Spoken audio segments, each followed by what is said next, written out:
ঢাকার ঐতিহ্যবাহী ৭টি কলেজকে সমন্বিতভাবে একটি স্বতন্ত্র ও সম্মানজনক অবস্থান দেওয়ার বিষয়ে কাজ শুরু করেছে সরকার। অচিরেই এটি সবার সামনে আসবে জানিয়েছেন শিক্ষা উপদেষ্টা অধ্যাপক ওয়াহিদ উদ্দিন মাহমুদ। ঢাকা কলেজের ১৮৪তম প্রতিষ্ঠা বার্ষিকীর অনুষ্ঠানে একথা জানান শিক্ষা উপদেষ্টা। তিনি বলেন, ঐতিহ্যবাহী ৭ কলেজকে ঢাকা বিশ্ববিদ্যালয়ে অধিভুক্ত করা একটি অপরিণামদর্শী সিদ্ধান্ত ছিল। এর ফলে বিগত কয়েক বছরে শিক্ষার্থীদের ভোগান্তি কেবল বেড়েছে।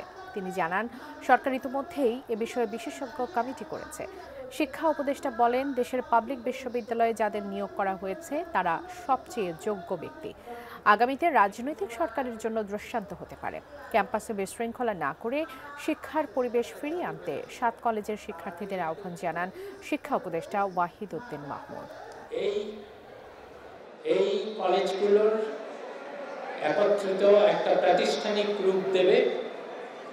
সেখানে কলেজগুলোকে কি করে আরো স্বায়ত্তশাসন দেওয়া যায়, তাদের সুযোগ সুবিধা অবকাঠামো কি করে আরো বাড়ানো যায় এবং সেগুলোকে সমন্বিত ভাবে একটা প্রাতিষ্ঠানিক রূপ কি করে দেওয়া যায়, সেটার নাম তোমাদের সকলের সাথে আলোচনা করেই দেয়া হবে।